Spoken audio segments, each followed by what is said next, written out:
नमस्कार दोस्तों, मैं ब्रजेश और स्वागत करता हूं कहानियों की दुनिया में आप सभी का। आज की हमारी कहानी बहुत ही सुंदर और शिक्षाप्रद कहानी है। वह है भला आदमी। महाभारत में वेदव्यास जी राजा शिवी के मुख से कहलाते हैं, प्राणिनाम दुख तप्तानाम कामये दुख नाशनम। हे भगवान, दुख से पीड़ित प्राणियों के दुख दूर होएं, यही मेरी सबसे बड़ी कामना है। शुरू करते हैं कहानी। वह है भला आदमी। एक बार बंगाल में भारी अकाल पड़ा। लोग भूख से त्राही त्राही करने लगे। भूखे मरते बेचारे गरीबों ने भीख मांगना आरंभ कर दिया। पर भीख दे कौन?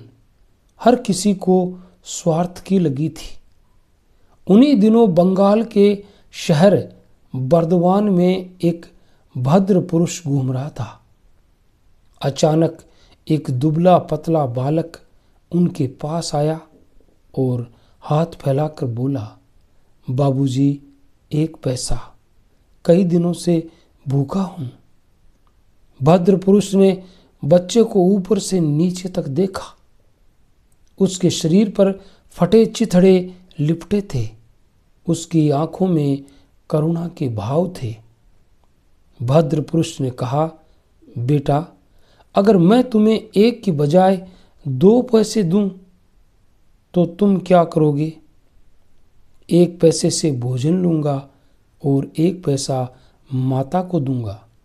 बच्चे ने उत्तर दिया, यदि मैं तुम्हें 2 आने दे दूं तो? उस व्यक्ति ने प्रश्न किया। उस लड़के को लगा ये व्यक्ति उसका मजाक उड़ा रहा है। उसने लौटते हुए कहा, बाबूजी, हम गरीबों का मजाक तो न उड़ाओ। मैं मजाक नहीं कर रहा बेटा, सच बताओ, अगर मैं तुम्हें 4 आने दूं तो क्या करोगे? भद्र पुरुष ने पूछा। 4 आने? लड़के ने आश्चर्य से देखा।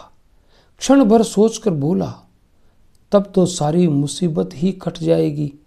मैं 2 आने का अपने और माँ के लिए भोजन लूंगा और शेष 2 आने के आम लेकर बेच दूंगा।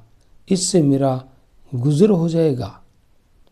उस आदमी ने बालक को 1 रुपया दिया और चला गया। कई वर्ष बाद वही व्यक्ति फिर बर्दवान आया। वह पुरानी घटना भूल चुका था। सड़क से जा रहा था कि पीछे से किसी ने आवाज दी। भद्र पुरुष जैसे ही रुका, एक युवक ने उनके पैर पकड़ लिए और अपनी दुकान में चलने की प्रार्थना की। भद्र पुरुष ने कहा, भाई, मैं तुम्हें नहीं जानता, लेकिन मैं आपको जीवन भर याद रखूंगा। आपने उस दिन मुझे रुपया देकर उबार दिया। मैं आपको खाना खिलाए बिना नहीं भेजूंगा। युवक के हट के आगे भद्र पुरुष को झुकना पड़ा। एक दिन यही महापुरुष बर्मा खांड में ठहरे थे। एक बूढ़ा व्यक्ति उन्हें ढूंढता हुआ वहां आया और हाथ जोड़कर बोला, मैं कई दिनों से आपको ढूंढ रहा हूं, पर मुझे पता नहीं चल सका कि आप कहाँ ठहरे हैं। मैं इस शहर में भटक गया था। भद्र पुरुष ने उसे देखा और कहा, भोजन तैयार है, पहले खाना खाओ, बाद में बात करेंगे। इतना सुनते ही उस बूढ़े व्यक्ति की आंखों में आंसू आ गए। सज्जन ने रोने का कारण पूछा तो बूढ़े ने रोते रोते कहा, 3 दिन से यहाँ भटक रहा हूँ, किसी ने खाने के लिए नहीं पूछा। आप एकमात्र ऐसे व्यक्ति मिले हैं जिन्होंने मानवता दर्शाई। इसमें रोने की क्या बात है? भोजन का समय हो रहा है, बाद में और बात करेंगे। इतना कहकर वह सज्जन उसे साथ ले खाने के लिए चल पड़े। सीधे सादे कपड़े पहने एक दिन व्यक्ति सड़क से गुजर रहा था। धूप बहुत तेज थी, शरीर से पसीना बह रहा था। उसने कुछ क्षण विश्राम करने की सोची और एक वृक्ष के नीचे खड़ा हो गया। उसने देखा सामने वृक्ष के नीचे एक व्यक्ति और बैठा है। उस आदमी ने सोचा, क्यों न विश्राम उसी वृक्ष के नीचे करूं जहां वह दूसरा बैठा है।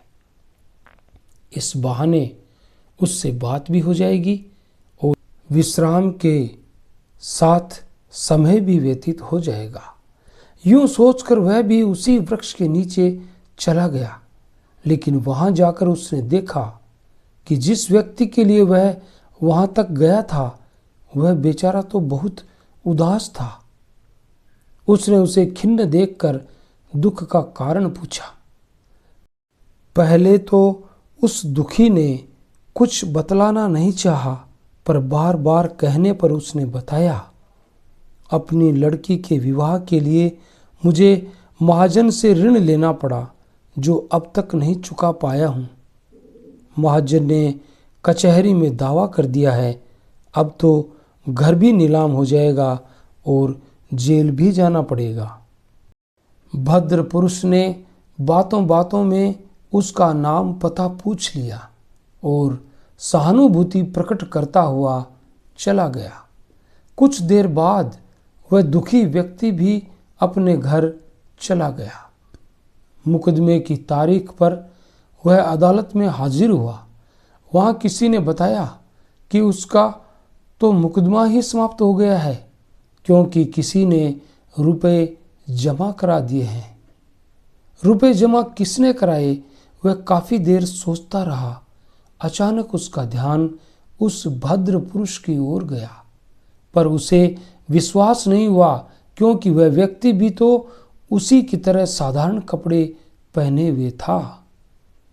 कुछ दिन बाद उसने उसी भद्र पुरुष को एक जनसभा में भाषण करते हुए देखा। लोगों की अपार भीड़ थी, उसकी बात बड़े ध्यान से सुन रहे थे और बीच बीच में नारे भी लगा देते, ईश्वर बाबू अमर रहे, ईश्वर बाबू अमर रहे। अब उसे समझते देर न लगी कि उसकी सहायता करने वाले पंडित ईश्वरचंद विद्यासागर ही थे। ये थी एक कहानी, वह भला आदमी। कैसी लगी आपको? अगर हमारी कहानी अच्छी लगी तो हमारे चैनल को लाइक, शेयर, कमेंट और सब्सक्राइब ज़रूर करें और मिलेंगे कल किसी नई कहानी में। तब तक के लिए all the best. Thanks for watching.